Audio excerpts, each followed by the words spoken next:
Let me welcome to the show. She is committed, and I love this book. It is called Birth of a White Nation, The Invention of White People and Its Relevance Today. She's a critical race educator. Let me welcome to the show for the first time, Dr. Jacqueline Battalora. Hi. Hi, thanks for having me. I appreciate being here.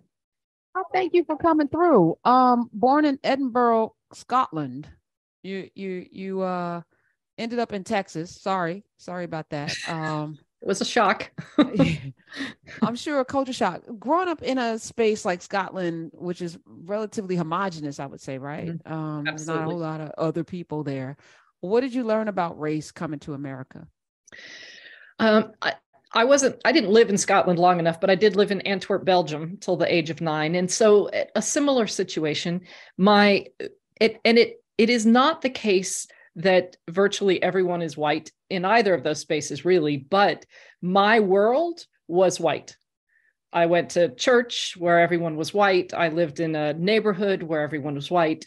I did go to an international school, and that was the one space where there were people from Africa there as well. So, but for the most part, it was a very white environment. And then, but we would spend summers here in Chicago, where my mom's parents lived, and so I learned in just those little brief visits over summer, I learned a whole lot about what it means to be white, what it means to be not white, and most particularly what it means to be Black.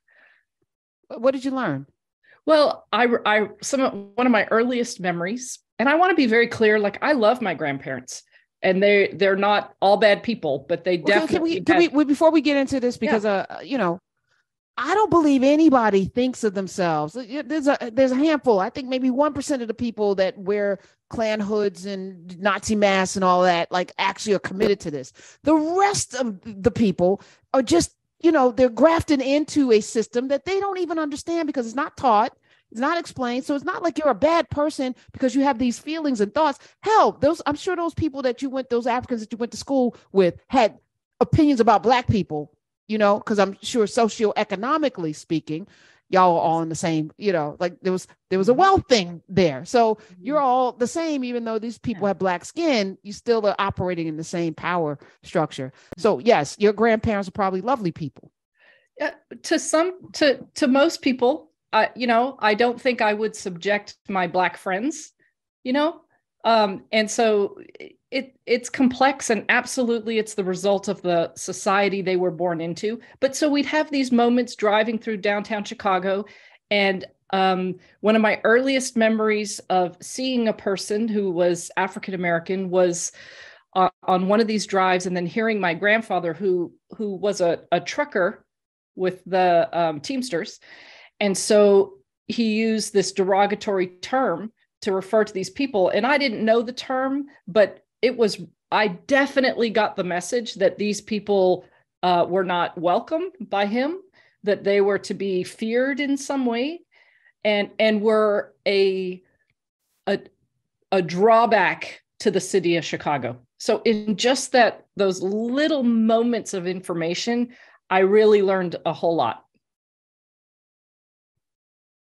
And moving forward, right? Because you have devoted a great deal of your career to this anti-race movement. Writing this book in particular, what was the impetus for doing this? And being committed, because I'm sure a lot of people are raised in households where they hear their parents or grandparents use the N-word or derogatory, and they don't go out and crusade to fight racism. Sure. Well, when I moved to Texas, I was kind of a tomboy. I loved sports. And one of the only sports that there were for girls was basketball. And it was serious business at Victoria High School. And so I had close friendships with Black girls and Black boys. We played basketball all the time. And so when you are close to people, when you have genuine connections with people, then it flies in the face of those messages that I heard from my grandparents, for example, my grandfather specifically. And so I think that was the impetus. I think that put a seed inside my heart. And then I had this moment of falling in love. The first person I fell in love with, Ricky Brigham, African-American boy, Victoria, Texas. And so I learned very quickly that being white wasn't about the color, what you looked like, that it was this, I didn't, of course, have these words at that time, but it was through that I began to see that white was something that could be taken away. You could be deprived of the stuff that was assigned to whiteness if you violated its rules. I began to get wait. So falling in love with this boy put you on the outskirts of whiteness? In certain ways, absolutely. So let me give you some examples. So I had friends, white friends, who were no longer allowed to see me, to socialize. So you were publicly like holding this boy's hand. You were out with this young man. You were. Yeah. Okay. And yes. their parents said, you can't play with Jacqueline anymore. You can't be. Some of my friends' parents wouldn't allow them to hang out. You know, we were in high school. You don't really play anymore, but so we couldn't hang out anymore. And even like I'm the youngest of 4 kids, and my older siblings who were in college or out of college were got blowback as well. So in these ways, I got these messages about, like, I didn't know. I knew that I was a person called white. I had no idea what it meant until living through that. And of course, it gave me a much closer view of the daily insults that Ricky had to endure as a Black man in Victoria, Texas. Even now, you know, like we have a raising funds for a reunion, and he's one of the first ones to volunteer to step up.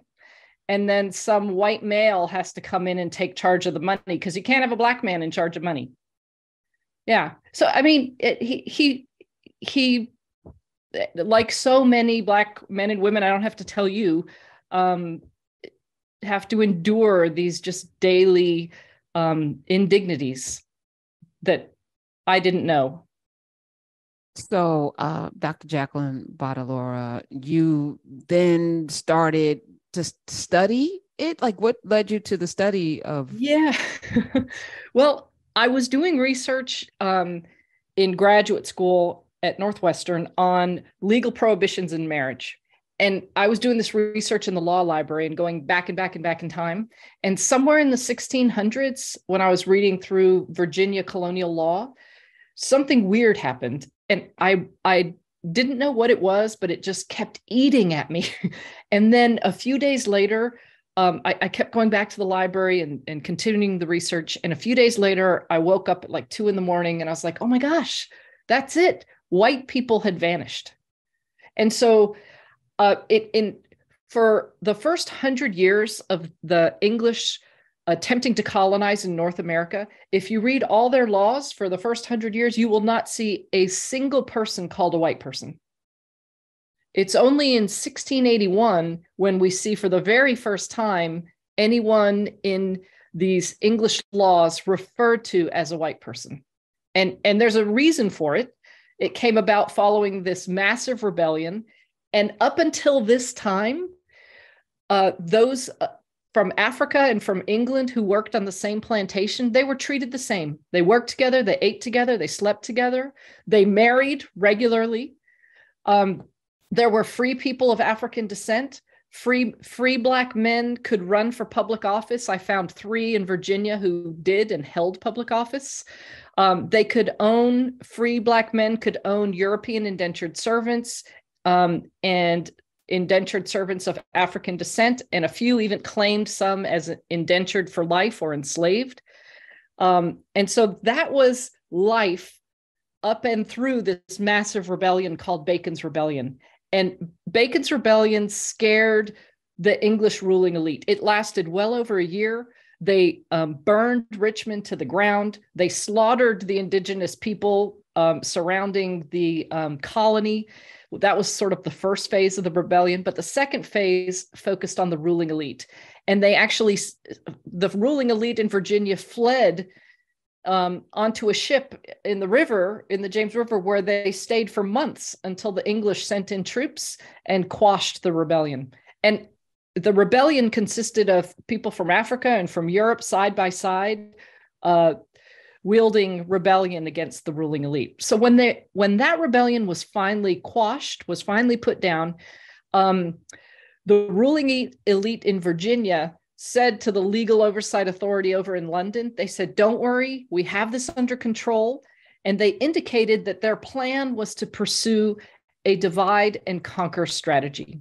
Oh, pause for a second, because as anyone, please go down the rabbit hole, Bacon's Rebellion. But you think about Nathaniel Bacon as like Fred Hampton, who understood the power of bringing all folk together. So there was an alliance between the mostly Irish, European indentured servants, the Africans who were enslaved from that 1619 to 20 some odd Negroes, that became a thing. There were also indentured Africans and other Blacks, right? And different classes. It was a way of bringing everybody together. Right. And he died from dysentery. So I'm not sure, like they didn't kill him. No.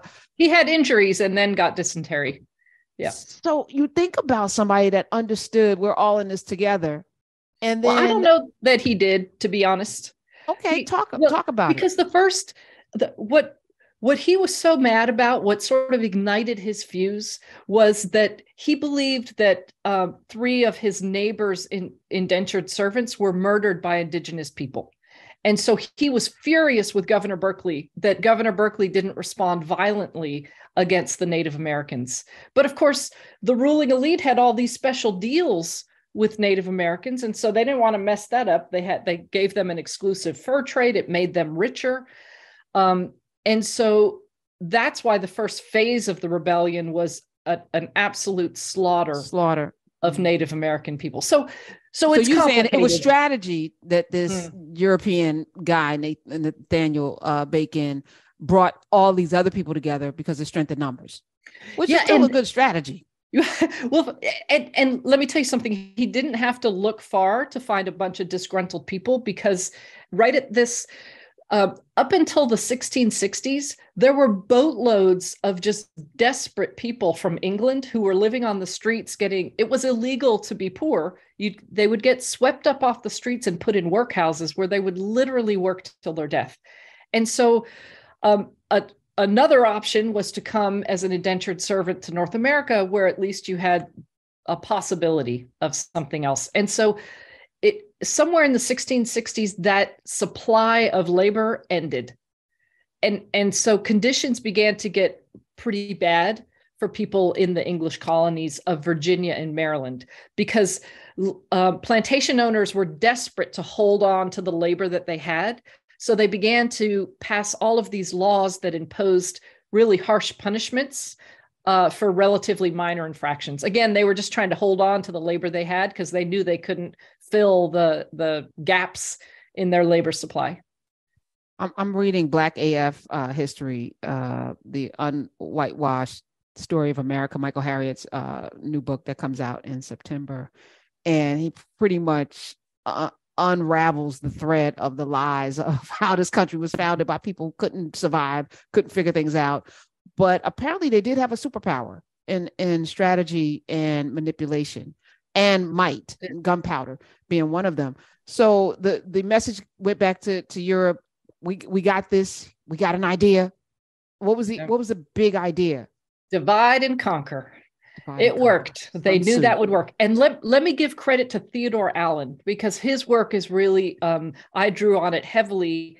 And his research is the research that exposed this intent once they put down Bacon's Rebellion, that the way in which they were going to make sure that rebellion or anything like it never happens again is this divide and conquer strategy. And so if you look at the laws, what we see in the decades after Bacon's Rebellion are these bundles and bundles of laws getting passed in Maryland and Virginia, because those two places shared an economy rooted in tobacco farming, a dramatic sex imbalance. There were roughly 12 men for every woman. And they had that economic need for a replenishment of labor. And so these bundles of laws began to strip especially free Black people who up until this point experienced all of the rights and privileges of a free European man. The same rights and privileges by law. Okay, so like most of us have to take a moment to let that sink in, because it's so contrary to anything we've ever known. And so here's some of the first laws that were passed. There was a law passed that now punished and rendered illegal those who married for I'm going to use the language of black and white. They used white and they used Negro in the law. So a law prohibited now white people from marrying black people and Native Americans. A law was passed that prohibited free black men from running for public office. It blocked them from voting. It prohibited them from testifying against a white person. And it also prohibited them from being in possession of gun or powder. And there were many, many more. They just keep passing these bundles of laws. And what I think is so important for us in this moment in time is to remember that up until this point, free people of African descent and free people of European descent had the same rights and privileges according to their class. The same. And of course, with this invention of white people asserted through privileges in law, and let's just take one, right? Because up until this point, nobody was referred to as a white person in law, no one. And so you start to see through these laws that strip rights away from people of African descent, the assertion of this new group of humanity called white people. And let's just take one of those laws, the law that now prohibited Black people from testifying against white people. What did white people learn about what it means to be white from just that one law? Right? That I can do anything. I could do anything I want to a Black person, and there's no recourse, and there's no. Who fears prosecution? Yes. Yeah, unless another white person's going to testify against me. Right. Yeah. And how would what would that be? Yes. Unlikely, right? And then what did Black people learn, right? Because remember, up until this point, you had the same rights, responsibilities, just according to your class. So they learned, you better be passive and submissive to this new group of people called white people, or else. So this is 1600s before America's a nation. That's right. So how are laws codified and made in this new world? Like if Black people are also participating in places like Virginia, like how are these laws? Is it like Texas today? What is happening? Well, you have the House of Burgess. It's the English system that how they set up governments in their colonies. And, the King Charles at the time definitely orchestrated who was ironic. Wait, pause. So it was a King Charles then. Indeed. Wow. Indeed. Continue. I'm sorry, Dr. Jacqueline. No, you're good. And I wanted to raise one other point about just that one law that prohibited Black people from testifying against white people. It not only sent those messages, first of all, it's one of the first laws, right, that worked to radically reorganize colonial society. And it also reveals that the law itself, the legal system itself, represents the interests and perspectives of this new group of people called white. And it doesn't say it's for white people, but from that assertion in law, it makes it clear that that's the function of the legal system itself. And those laws that prohibited Black people from testifying, I know that they worked for their intended purposes because you see them throughout U.S. history. After the Treaty of Guadalupe Hidalgo, when the United States, Mexico was chopped in half and the United States grew from Texas over to California, you began to see laws passed in those regions, California through a court decision that said Mexicans cannot testify against white people. After 1848, when you had large numbers of Chinese men come to build the most dangerous sections of our railroad, what did we see again? Chinese Exclusion Acts. Yeah. And laws passed that prohibit Chinese people, the language was mongrel in the laws, from testifying against white people. So that law worked. And how did it work? Well, it worked to keep these groups of people constructed as not white, cheap and dependent labor.